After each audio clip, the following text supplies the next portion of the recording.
Du coup, ce qu'on voit, c'est que on a encore besoin, même pour ces usages avancés, de l'humain dans la boucle pour garantir un résultat qui soit pertinent. Moi, la question que je me pose depuis assez longtemps, c'est est-ce qu'on va pouvoir aller un cran plus loin, notamment peut-être se poser la question du concept d'agent qui est vraiment autonome. Et c'est un talk que j'attends beaucoup. Le suivant, c'est celui de Maxime, que vous connaissez tous. Maxime, si tu veux venir sur la scène, je vous propose d'applaudir. Et c'est un talk qui va nous parler de la réalité des agents autonomes et est-ce que ça marche ou pas. Je pense qu'on aura la réponse à la fin. Quelques réponses en tout cas. Merci Maxime. Rebonjour tout le monde. Je suis hyper content d'être là pour vous parler des agents. Effectivement, c'est un sujet qui me passionne depuis quelques semaines. Et du coup, je vais essayer de vous transmettre aujourd'hui un peu comment ça marche, les limites, et vous donner envie, si je fais bien mon taf, d'en construire un vous-même. Il y a quelques semaines, Sam Altman a lâché cette phrase pour dire que, en gros, bientôt, dans un futur plus ou moins proche, on pourra demander un peu n'importe quoi à ChatGPT ou à n'importe quel morceau de software et l'ordinateur arrivera à le faire. Donc c'est assez excitant. De manière un peu concrète, on le voit depuis quelques années dans les films de science-fiction, notamment avec Iron Man et son IA Jarvis. Il peut lui demander un peu n'importe quoi et Jarvis l'aide en temps réel à faire plein de trucs. Et du coup, faisons le point. Aujourd'hui, on a quoi ? On a des robots qui font des galipettes largement meilleurs que moi. J'ai jamais pu faire ça. Ils peuvent porter des tâches lourdes, ils peuvent faire plein de trucs. Donc vous avez tous vu les nombreuses vidéos de Boston Dynamics là-dessus, c'est très impressionnant. Il y a quelques vidéos de Tesla aussi, ils sont moins connus pour ça, mais ils ont un robot humanoïde qui s'appelle Optimus, ou qu'ils développent activement. On a des nouvelles startups qui se créent pour avoir des interactions hyper instantanées avec de l'IA. La dernière qui a fait part d'elle, c'est Humane. Et vous avez déjà utilisé Siri ou Alexa et tout ça. Et on a des intelligences qui deviennent de plus en plus fortes pour traiter des tâches complexes. Bref, on pourrait dire on a un peu toutes les briques pour recréer R2D2. Et du coup, on va voir si c'est le cas ou pas. Pour savoir si on peut recréer R2D2, l'idée c'est une grosse partie, c'est de savoir si on a assez d'intelligence, enfin, si les modèles qu'on utilise aujourd'hui ont assez d'intelligence. Parce que je ne l'ai pas dit juste avant, mais en gros, les robots c'est bon, l'interaction instantanée c'est bon aussi, mais c'est l'IA où potentiellement ça prêche. Du coup, vous avez dû voir ce genre de graphe qui essaye d'évaluer la capacité des modèles face aux meilleurs humains dans leur domaine. Donc, par exemple, GPT-4 face aux meilleurs médecins, est-ce qui gagne? Et ben, en fait, dans beaucoup de domaines, surtout quand il s'agit juste de recracher de la connaissance brute, tous les modèles deviennent meilleurs que les meilleurs humains. Donc, le problème, c'est qu'on ne sait plus quoi... on ne peut plus utiliser ce genre de modèle pour ce genre de benchmark pour savoir, pour évaluer l'intelligence de nos IA, vu qu'ils sont déjà meilleurs que nous sur certains points. La semaine dernière, une équipe de Meta et de Hugging Face a sorti ce papier qui est super intéressant. Je remercie Damien au passage qui me l'a envoyé, où ils expliquaient une nouvelle façon d'évaluer des intelligences. Ils ont créé un nouveau type de benchmark qui s'appelle les Gaia. Et qu'est-ce qu'il y a dans le Gaia? En fait, ils évaluent, ils leur donnent des tâches plus complexes que d'habitude, que de répondre à une question. Ils leur donnent tout un petit parcours à réaliser. Et notamment, ce parcours, il contient différents types de compétences à utiliser. Par exemple, aller sur Internet, coder un petit peu, comprendre ce qu'il y a dans une image, etc., etc.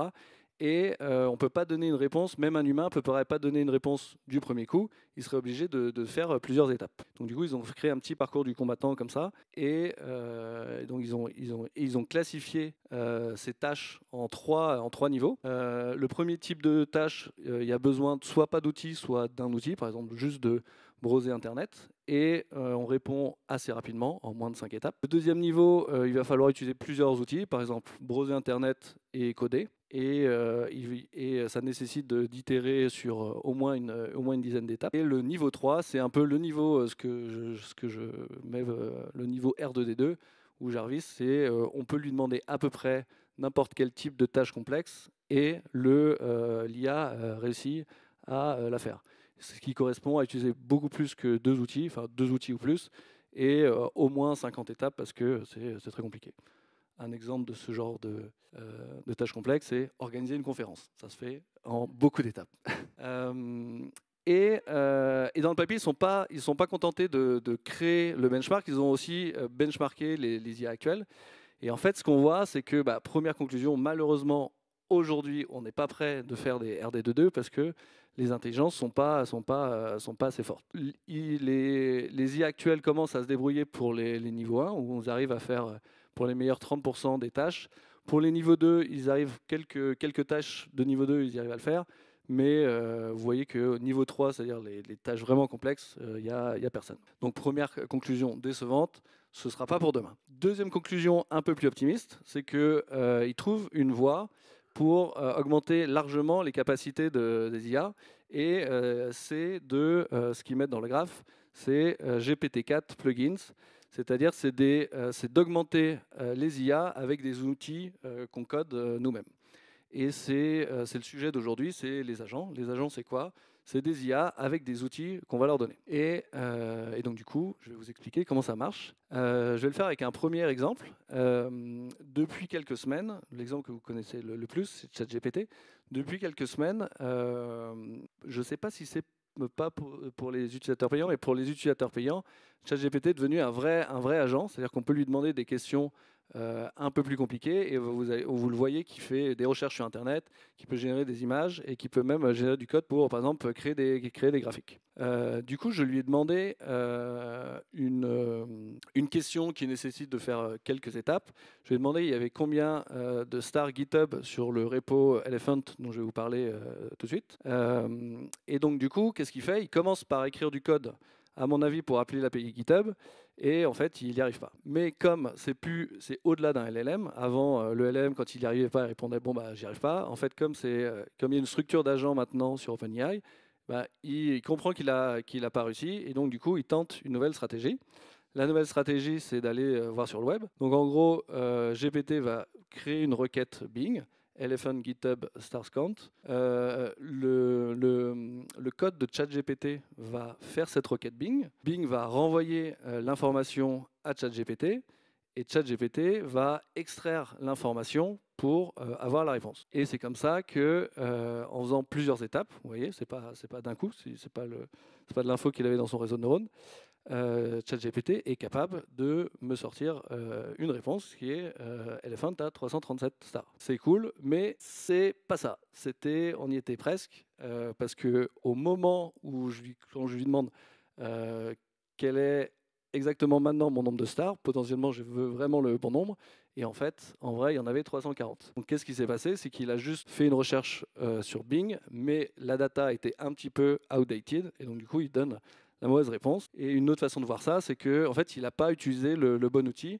Il aurait dû aller soit sur la page, aller lire la page web sur GitHub, soit faire un call API pour avoir la data la plus fraîche. Donc il avait deux choix, deux bonnes solutions, mais au final, il n'a pas utilisé la bonne. Bon, pour la petite histoire, si vous l'utilisez aujourd'hui, j'ai utilisé mardi, et sur les 5 fois où je lui ai demandé, il a eu tout bon. Donc il apprend assez vite. Mais bon, ça m'a donné à ce moment-là l'envie de creuser vachement les agents, parce que j'ai envie de comprendre dans son cheminement à quel moment ça marchait pas. Et du coup, j'ai créé un agent open source qui s'appelle AutoPHP, pour une tentative de blague avec AutoGPT, pour ceux qui connaissent. Et vous pouvez la trouver sur notre GitHub du groupe Théodo, sur Elephant, qui fait partie. Elephant, c'est un projet de cet été qui est un LangChain en PHP. Et LangChain a aussi des agents, pour ceux qui connaissent bien LangChain, il y a aussi des agents intégrés. Du coup, j'ai fait la même chose, j'ai fait un agent en PHP dans le repo de Elephant. Alors, la première chose à comprendre vraiment, vous n'êtes pas familier de comment fonctionnent les fonctions avec OpenAI, c'est celle-là. Si vous retenez un seul truc de mon talk, pour ceux qui ne connaissent pas, c'est ça. C'est comment on offre des outils au LLM. Donc il se passe, donc les LLM sont des modèles de langue. Donc quand vous leur envoyez du texte, ils vous répondent du texte, mais ils ne peuvent pas faire autre chose. Ils ne sont pas connectés à vos API, ils peuvent rien faire d'autre. Par contre, ce qu'ils peuvent faire, c'est que quand on leur envoie une description de fonction qu'on a nous dans notre code, ils peuvent comprendre ce que fait la fonction et nous dire j'ai besoin que tu utilises cette fonction pour pouvoir continuer la conversation. L'exemple que prend OpenAI, c'est une fonction getCurrentWeather où la fonction, on passe en paramètre le nom d'une ville et ça renvoie la météo du jour dans cette ville. Donc ça, c'est une fonction un peu bateau que vous pouvez avoir tous dans votre code. Et donc du coup, si vous demandez à ChatGPT quelle est la météo aujourd'hui à Paris, lui, il ne sait pas, parce qu'il n'a pas accès à un LLM, donc il n'a pas du tout cette connaissance. Par contre, si vous lui posez cette question et que vous lui envoyez en plus la description de la fonction qui permet d'avoir de la météo, il va dire en fait, pour te répondre, appelle-moi la fonction getCurrentWeather avec la localisation Paris, et je vais pouvoir et file-moi le résultat de ça, et comme ça je vais pouvoir te répondre. Et donc c'est comme ça en fait qu'on donne des super pouvoirs à OpenAI. On lui décrit des fonctions qu'il peut utiliser, et comme ça il les utilise ou pas. Et c'est comme ça qu'on va pouvoir créer des agents. Je vais maintenant vous expliquer, je vais prendre un exemple d'une tâche de niveau 2 sur l'échelle que je vous ai partagé tout à l'heure. La tâche, elle est assez complexe. Elle demande un peu de temps. Enfin, si moi je la fais, ça prend un peu de temps. C'est de créer un meeting avec toute l'équipe technique d'un projet RDD2, le nom du projet, et avec le nom du meeting, c'est Review Planning. Pour pouvoir y arriver, l'IA doit utiliser 3 outils différents. Le premier, c'est de récupérer l'information de l'équipe. Le deuxième, c'est d'aller chercher tous les slots dans les calendriers dispo en commun. Et le troisième outil, c'est de pouvoir créer cette réunion avec les bons paramètres. Donc, vous voyez que c'est une tâche un peu compliquée qui nous prend. Il y a plusieurs étapes. Il faut aller récupérer. Enfin voilà, faut faire les 3 étapes, ça prend un peu de temps. Et donc on va voir comment l'agent AutoPHP s'en sort pour faire ça. Et en introduction, ce qu'il faut savoir, c'est qu'une manière de coder un agent, c'est d'en faire une machine à état qui, en gros, va continuer de travailler jusqu'à ce qu'elle comprenne qu'elle a réussi son objectif. Et le point de départ, c'est de créer le plan pour atteindre un objectif. Et en cours de route, si une tâche, si on n'arrive pas à faire quelque chose, on va mettre à jour notre stratégie pour y arriver. C'est un peu comme ça que, j'en sais rien, mais je ne suis pas psychologue, mais c'est un peu comme ça parfois que l'esprit humain peut fonctionner. On se dit tiens, je dois faire ça, on fait un petit peu un plan, puis on passe à la première étape, et ainsi de suite, jusqu'à ce que ça marche. Et parfois, on se dit tiens, je vais devoir appeler quelqu'un pour avoir une information, la personne ne décroche pas, hop, je mets à jour mon plan, je vais appeler une autre personne qui peut potentiellement avoir l'information. Donc un agent, il fonctionne comme ça. Donc la première étape, c'est de créer, donc là je vais rentrer étape par étape de comment ça marche. Donc la première étape, c'est de créer un plan. Donc l'idée, c'est on va s'appuyer à chaque fois sur les LLM. Dans mon cas, j'utilise tout le temps OpenAI, donc ça va être tout le temps OpenAI que j'utilise. Et donc pour faire ce plan, le prompt, vous voyez, il est assez simple. Je lui dis qu'il y a un objectif à réaliser. Je lui donne la liste des outils qu'il a à sa disposition. Et je lui dis, voilà, il faut que tu me crées le plan pour réaliser cet objectif avec ces outils. Le truc, moi, de mon retour d'expérience, qui est important, c'est que la description de vos outils, elle est hyper importante pour que le LLM puisse comprendre vraiment tout son environnement et qu'est-ce qu'il peut utiliser et à quoi ça va servir d'utiliser tel ou tel outil. Donc, une fois qu'on fait ça, on a le retour du LLM qui va créer une liste de tâches. Donc là, c'est l'output dans mon terminal de mon outil. Ceux qui me connaissent savent que je suis un génie du design. Donc voilà, donc on a une preuve. Et donc, du coup, une fois qu'on a appelé le prompt avec la création de tâches, là, on voit qu'il nous crée 4 tâches. Donc pas 3, il en utilise 3, il en prend 4. La première, il va chercher les informations de l'équipe technique. La deuxième, il va extraire les emails. Donc ça, c'est intéressant parce qu'il a compris que pour utiliser le calendrier, il a besoin des emails calendar. Donc il extrait les emails. La troisième, il va utiliser ses emails pour trouver les free slots dans le calendar. Et à la fin, il va créer le meeting. La deuxième étape, donc là, on va rentrer dans la boucle de l'agent. La deuxième étape, c'est de prioriser la prochaine étape. Donc, comme je vous disais, parfois, dans la vie de tous les jours, on a un plan, mais il se passe quelque chose, ça ne marche pas. Donc, du coup, on doit mettre à jour notre plan et on doit reprioriser une nouvelle tâche. Donc, cette étape, elle sert à ça. Et on se repose la question, quelle est la prochaine étape la plus pertinente pour avancer vers mon objectif. Donc là, pareil, on lui redit, le prompt, c'est on lui redit quel est l'objectif qu'on essaye d'atteindre. On lui dit qu'il doit prioriser ses tâches et il doit nous retourner l'ID de la tâche qui fait le plus de sens à faire. Et on lui passe les tâches inachevées et les tâches qu'on a déjà fait, comme ça, il n'est pas perdu. Faut un peu imaginer que ce serait la même chose si vous parlez à quelqu'un de votre équipe, un humain, qui a aucun contexte. Vous avez besoin de lui donner tout le contexte pour qu'il puisse vous répondre un truc smart, sinon il va pas du tout y arriver. Et donc du coup, une fois qu'on fait ça, hop, on passe il répond, bon bah il faut faire la première tâche qui est de chercher l'équipe. Et du coup, on passe à l'étape d'exécution où à cette étape, il y a trois sous-tâches. Il faut choisir le bon outil, faire la tâche et puis extraire les informations qui sont utiles pour le projet. Donc là, on est à l'étape, on va rechercher les informations de l'équipe. Et donc c'est l'étape la plus compliquée. Donc je vais essayer de bien vous expliquer. En gros, il y a deux cas. Il y a soit quand vous posez une question, comme je vous racontais tout à l'heure sur la météo, soit vous posez une question au LLM et il peut vous répondre parce qu'il a toute l'information disponible. Donc dans le cas de la météo, si vous lui avez pas dit quelle est la météo, bah, il ne sait pas. Mais soit il a l'information et là il vous répond directement la réponse. Donc ça c'est top. Soit il ne l'a pas, et là il vous dit pour avoir cette information, il faut que tu utilises tel outil. Et quand il utilise tel outil, il se passe quoi?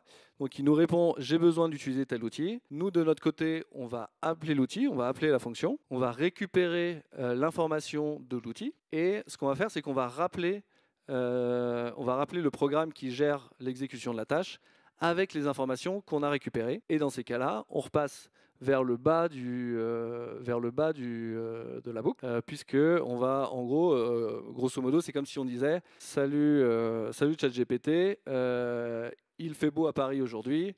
Est-ce qu'il fait beau aujourd'hui à Paris? Puis il dit bah oui, tu viens de me le dire, donc il peut répondre à la question vu qu'on lui a donné toutes les informations dans le contexte. Donc dans notre cas, le retour de la fonction, ça va être tout ce qui est en bleu. Donc on lui explique, bon bah, voilà, ça c'est le retour de la fonction quand on cherche le résultat de la fonction searchim te renvoie toutes ces informations sur l'équipe. Et encore une fois, il faut bien décrire que tout ce qui s'est passé. Il faut bien dire, on a appelé l'outil Search Team et voici toute la data qui nous a été retournée. Parce que si on ne fait pas ça, ce que je remarque, c'est que parfois il ne comprend pas et il réessaye d'appeler les mêmes fonctions alors qu'on l'a déjà fait. Et pour le prompt, qui nous permet d'exécuter ça, il est assez simple. On lui rappelle, voilà, tu fais partie d'un grand projet, tu dois réaliser cette tâche-là. On lui passe le contexte additionnel. Donc ça, c'est le contexte qu'on va créer une fois qu'on a appelé l'outil, s'il y a besoin de l'appeler. Et on lui dit simplement, si tu as assez d'informations, réponds. Sinon, en fait, il va faire la tâche. Et côté code, c'est pas très très compliqué. Du coup, on appelle OpenAI. Si je vous ai mis que la partie si le retour c'est appelle un outil. Si on doit appeler un outil, là je mets une hard limit à 5 parce que potentiellement il essaye d'utiliser un outil, il boucle pendant plusieurs fois et à la fin il n'y arrive pas. Donc je lui laisse 5 essais pour réussir à bien utiliser l'outil. Ensuite, j'appelle la fonction. Donc là, cette ligne-là, c'est juste vraiment appeler la fonction, par exemple getWeather. Je récupère la réponse, je la clean un petit peu par une fonction dédiée. Et ensuite, je crée le message. La fonction a été appelée et voici la data qui a été retournée. Je la mets dans le contexte et le contexte, il va être inséré là au prochain appel. Et donc du coup, en faisant ça, on donne tout le contexte possible à notre LLM et on lui permet de faire des choses qu'il nous dit de faire. Et voilà, une fois qu'on a fait ça, il a fini la tâche. Il nous a extrait quelques informations. Il a compris que l'équipe technique, c'était Adèle et Alexandre. Et du coup, on peut passer à la troisième étape de notre boucle, qui est de vérifier est-ce qu'on a fini l'objectif. Donc ce qu'on lui dit, c'est bon, bah voilà, je te rappelle qu'on essaye de créer un meeting, blablabla. Voici les tâches qui ont été faites, voici les tâches qui n'ont pas été faites. Est-ce qu'on a fini ou pas? Et là, mon learning, c'est il faut pas uniquement dire les tâches qui ont été effectuées, mais aussi les tâches qui n'ont pas été effectuées. Parce que ça l'aide. Je vois j'ai 2 fois plus de succès sur cette étape-là quand je lui passe le contexte de tu n'as pas fait encore telle étape. Et donc du coup, pareil, on envoie à OpenAI, il me répond t'as fini ou t'as pas fini. Si on n'a pas fini, bah, on passe à la quatrième étape de notre boucle qui est je mets à jour le plan. Cette étape, elle sert uniquement si on a échoué une tâche. Et puis, c'est parti. On tourne comme ça, on fait une boucle jusqu'à ce qu'on ait fini toutes les tâches. Donc là, c'est un cas où tout s'est bien passé. Et on revient à l'étape de est-ce qu'on a bien réussi notre objectif. Et on passe, vu que là, donc là, il comprend que oui, on a fait toutes les tâches, on a toutes les informations. Et du coup, on peut passer à l'étape où il y a le retour de notre agent. Et il dit, bon, c'est cool, tu as réussi. Enfin, j'ai bien créé un meeting. Ce sera telle date avec telle personne.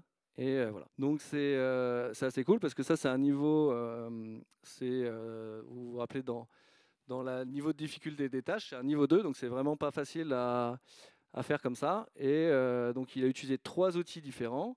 Il y a une vingtaine d'étapes en comptant les tours. Et voilà, et donc c'est cool. On a notre agent qui permet de faire des tâches assez complexes, qui est à notre portée de main. Et bien sûr, ça, je ne l'ai pas optimisé du tout pour qu'il réalise la tâche de me faire un planning. Je peux lui passer d'autres outils, d'autres tâches, et il y arrivera aussi. Par exemple, je l'ai aussi testé sur recherche le nombre de GitHub étoiles sur Elephant, et il va bien récupérer le bon nom de repo exact et de groupe Elephant. Ensuite, il va générer le code pour faire le call à l'API, et après, il va faire le call à l'API. Donc voilà comment fonctionne grosse maille un agent et comment vous pouvez recoder vous aussi votre propre agent. Et si vous voulez, du coup, l'intérêt, c'est que si vous voulez avoir la main et comprendre exactement où dans la chaîne ça bug, et quand vous voulez construire cet outil, ben là, vous pouvez débugger à chaque étape et comprendre là où le LLM il n'arrive pas, il bloque pour faire sa tâche. Et l'autre cas qui est hyper intéressant, c'est si vous avez un très haut niveau de privacy, ou que vous ne voulez pas passer par les API d'OpenAI pour X ou Y raison, vous pouvez utiliser n'importe quel LLM que vous voulez. L'autre truc cool, c'est que vous pouvez brancher des outils. Donc là, je vous ai parlé d'outils que moi j'ai codé, quelques fonctions que moi j'ai codées, mais n'importe qui peut coder n'importe quelle fonction et lui donner, comme je vous expliquais, la possibilité au LLM. Je sais que Langchain en a plein dans son répertoire. Pareil, Zapier propose plein de fonctions à appeler. Et vous pouvez aussi utiliser d'autres. Si vous n'avez pas besoin de recoder tout, vous pouvez aussi utiliser des frameworks d'agents qui existent sur le marché, par exemple AutoPHP. Et une petite ouverture sur la fin. Sur les agents d'entreprise, il y a un pattern qui commence à émerger, c'est le pattern de micro-agents. Comme un peu c'est le même principe que les microservices, sauf qu'au lieu de faire des services différents, on va faire des agents. Et on va quand même créer comme ça des structures hiérarchiques d'agents. Et le pattern le plus utilisé que je vois, c'est le manager pattern, où il y a un agent qui contrôle plusieurs sous-agents et fait une boucle comme ça, il leur délègue des tâches et il attend que les agents aient fini pour remonter les informations au manager, et lui, le manager, soit il vous répond direct, soit il peut potentiellement parler à d'autres agents. Il y a un exemple, on en parlait tout à l'heure, qui s'appelle ChatDev, qui est open source, vous pouvez tester, donc c'est vraiment ça. L'idée de ChatDev, c'est de recréer une agence digitale où il y a un CEO, une équipe UX, une équipe de dev, un CTO, des gens qui écrivent la documentation, et donc du coup il y a toute une petite agence avec des agents qui se parlent entre eux pour réaliser les tâches, et ils peuvent comme ça créer des petits projets. Ça marche plus ou moins bien, plutôt moins bien que plus, mais en tout cas c'est des débuts, c'est rigolo à regarder en tout cas. Et une des façons les plus faciles, si les agents vous intéressent, vous avez sans doute regardé les Dev Day d'OpenAI avec plein d'annonces, notamment l'annonce des GPTs. Donc les GPTs, c'est la possibilité de customer des chats GPT à notre sauce et de rajouter des outils à vous. Donc vous pouvez rajouter des fonctions que le GPT va appeler. Donc ça permet de faire plein de choses. Notamment si vous voulez que votre GPT interagisse avec votre SI interne, du coup vous faites une fonction qui dit pour envoyer un mail à toute l'entreprise, il faut que tu appelles ce endpoint d'API. Pour créer une nouvelle vidéo, pour prendre l'exemple de Brut, appelle cet endpoint API. Et comme ça, vous pouvez lister en gros ce que vous allez donner comme capacité à votre GPT. Un peu comme les yeux pour notre cerveau, comme les bras, notre cerveau, il a en input les yeux et puis il fait bouger les mains. C'est des types d'outils que notre cerveau a. C'est un peu la même chose pour les GPT. Vous pouvez lui coder des bras, vous pouvez lui coder des yeux. Et les GPT, c'est la façon la plus simple / no-code de faire ça. Et je pense que du coup, les agents, on va en avoir. Si 2023 c'était l'année des recherches avec le RAG, je pense que 2024, on va entendre parler de beaucoup plus des agents. Et on en aura un petit peu dans chaque équipe. Donc ça c'est ma prophétie, on verra si ça marche. Et donc voilà, pour aller plus ou moins vers un futur, on aura des IA dans chaque équipe qui bosseront avec nous pour réaliser des tâches de plus en plus complexes, comme sauver la galaxie. Merci beaucoup. Merci beaucoup Maxime. Donc maintenant on va tous avoir envie de créer notre propre R2D2 à défaut de pouvoir avoir des sabres laser, parce que ça par contre ça marche pas encore. C'est le moment des questions. Ouais. Donc on va avoir la fameuse box qui est là, qui s'approche, qui est au milieu de la foule, et on va pouvoir prendre la première question. Yes, merci pour le talk. Moi je me suis demandé comment est-ce qu'on faisait pour que l'IA ne mette pas un meeting à 2h du matin. C'était ma première question. Puis après, en fait, je me suis dit, mais en fait, là, tu as montré un exemple de création d'événements. Quand tu fais une fonction comme ça, est-ce que l'IA a accès à toutes les possibilités de l'API de Google pour soit créer, modifier, imprimer un événement? Comment ça marche? En fait, ce qui est génial, c'est que c'est toi qui lui donnes la fonction. Donc toi, tu peux lui dire, voici l'API Google, elle peut faire tout ça. Tu fais juste un passe-plat en mode, tu prends les paramètres de l'API classique et tu dis, te donne la possibilité de faire ce que tu veux. Donc là, après, le LM va pouvoir faire ce que tu veux. Mais tu peux aussi lui dire, tu peux lui coder des règles métiers moins débiles pour notamment c'est ce que j'ai fait dans cet exemple-là. Je lui ai dit, tu peux mettre des meetings entre 9h30 et 18h30, pas ailleurs. Et donc, du coup, je mets une petite contrainte business sur ça. Et donc, du coup, je rends un peu plus intelligent GPT en lui donnant, en le guidant, si tu veux. Et ce qui est cool, c'est qu'on a complètement la main sur ce qu'on lui donne la possibilité de faire via nos fonctions. Bonjour. Est-ce que vous pensez que c'est assez fiable aujourd'hui d'intégrer dans les workflows d'une entreprise en fait, des agents? Ça dépend du workflow. Et ça va dépendre. En fait, il y a deux éléments. C'est que plus ton agent est généraliste, plus tu dois le préparer à gérer n'importe quel cas. Et plus tu vas le spécialiser, on le verra un peu tout à l'heure avec notamment GoJob, plus tu peux être serein sur ce qui va vraiment se passer. Et Mais plus on se spécialise, plus on n'a plus besoin des agents. Exactement. Donc du coup, c'est un peu un spectre.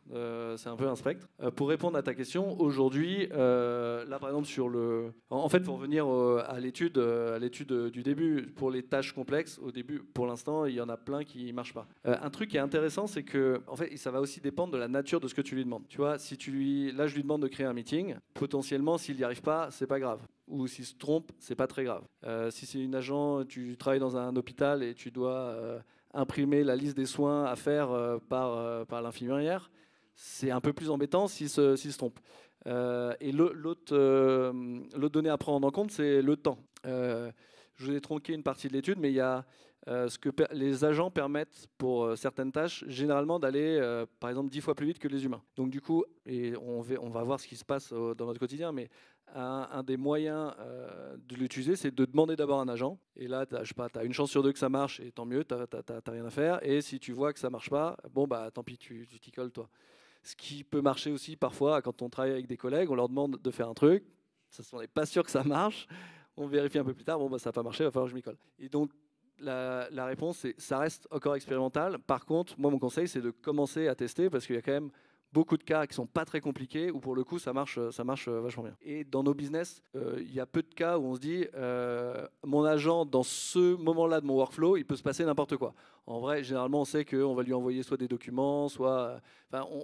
c'est quand même scopé de manière business qu'on va lui demander. Donc du coup, ça marche plutôt pas mal dans ce... On va enchaîner avec une question au fond de la salle, parce que même au fond de la salle, on pose des questions. Merci Max. Stan. Moi j'ai une petite question pour toi. Une petite question pour toi par rapport à comment on pourrait atteindre R2D2. Est-ce que tu penses que c'est plutôt une limitation de prompt engineering? Parce que tu as montré des exemples où le prompt avait une implication sur ce que le R2D2 pouvait faire. Ou est-ce que c'est aujourd'hui des limitations techniques des LLM? Ouais, là, je pense que ce que disait le talk de Xavier tout à l'heure sur Llama. Là, c'est vraiment une limitation des modèles actuels où, comme ils ne peuvent pas vraiment avoir une connaissance, une compréhension du monde, notamment... ou aussi, on le voyait avec The Horse, l'exemple avec le cheval et l'astronaute, c'était rigolo. On voit qu'il va avoir des énormes craquages de temps en temps. Et R2D2, quand on a besoin qu'il nous lance le sabre laser, il faut que ça marche tout de suite. Il ne faut pas qu'il fasse n'importe quoi. Mais donc, du coup, c'est ça aujourd'hui, la grosse barrière, c'est que les architectures actuelles, bon, c'est la thèse aussi de Yann Lequin, ne peuvent pas... on a atteint un petit peu un plafond de verre sur la capacité à raisonner. Par contre, pour des tâches assez simples, ça nous permet de faire quand même beaucoup de choses. Donc, il y a encore besoin de recherche sur l'architecture de machine learning là-dessus, d'après ce que j'ai compris, parce que je ne suis pas... On va encore avoir le temps pour une question. Alors, merci pour le talk. Tu parlais d'agents généralistes, mais du coup, si j'ai bien compris la machinerie, en gros, si on veut qu'il donne la météo et qu'en plus il crée des events et qu'il génère une image, il faudrait du coup lui enseigner toutes ces fonctions-là en même temps. Oui. Et en fait, ça va dépendre. Si on prend... oui, non, je m'explique. Si on prend le cas de R2D2, il y a un truc qui est marrant, c'est que par exemple, R2D2, il a un extincteur en lui. Donc, il y a le feu, bam, R2D2, il sort son extincteur. Nous, on n'a pas d'extincteur sur nous, mais voilà. Donc, en fait, il y a des typologies d'outils qu'il faut forcément donner parce que c'est un peu spécial. Après, si on voit ChatGPT, ils ont mis en gros 3 outils: la possibilité d'aller sur Internet, la possibilité d'écrire du code et la possibilité de comprendre les images. Et en vrai, avec ces 3-là, tu peux faire beaucoup de choses. Et donc moi, au début, tous mes exemples, tous mes premiers exemples d'agents, je le faisais avec deux trucs: aller sur Internet, faire une recherche Google et récupérer le contenu HTML d'une page. Et rien qu'avec ça, on fait pas mal de trucs. Sachant que les LLM que par exemple OpenAI, GPT, il connaît par défaut pas mal d'API. Ça lui permettait notamment de faire un call à l'API GitHub. Il pouvait le faire sans que j'aie à lui enseigner. Mais effectivement, il y a une limite. Il y a une limite aujourd'hui où il peut pas faire n'importe quoi. Il faut l'aider avec certains outils. Et l'étape d'après, c'est qu'il est assez intelligent pour coder sa propre fonction. C'est pour ça que Code Interpreter, c'est un truc de ouf. C'est que plus Code Interpreter va fonctionner, plus en fait ils vont créer leurs propres outils pour être complètement autonomes. Et donc du coup, si c'est des outils simples, il peut les coder tout seul. Si c'est des outils un peu plus complexes, ou comme on le disait tout à l'heure, où tu as envie d'avoir une règle business un peu forte pour pas qu'il te mette un meeting à 1h du matin, vaut mieux lui donner une fonction. Et ça, après, c'est le mieux, là, c'est une fois que tu as un use case, tu essayes de l'utiliser et tu vois si tu as besoin, quel type d'outil tu as besoin de lui donner pour voir s'il est autonome ou pas. Merci beaucoup. Encore un tonnerre d'applaudissements pour Maxime. Merci beaucoup.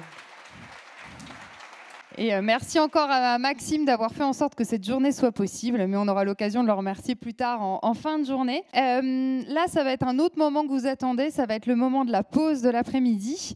Donc on aura l'occasion après la pause d'accueillir 2 chevaliers Jedi de chez GoJob, donc avec Thibaut et François, qui vont nous parler de comment ils ont simplifié les interactions dans le process de recrutement. Petit message sécurité, il y a un certain nombre de verres sous vos sièges. Faites attention en vous levant pour le verre cassé et tous les câbles qui circulent à droite et à gauche, surtout s'il y a encore du liquide dans vos verres. Et on reprend à 15h50 avec nos 2 chevaliers Jedi. À tout de suite.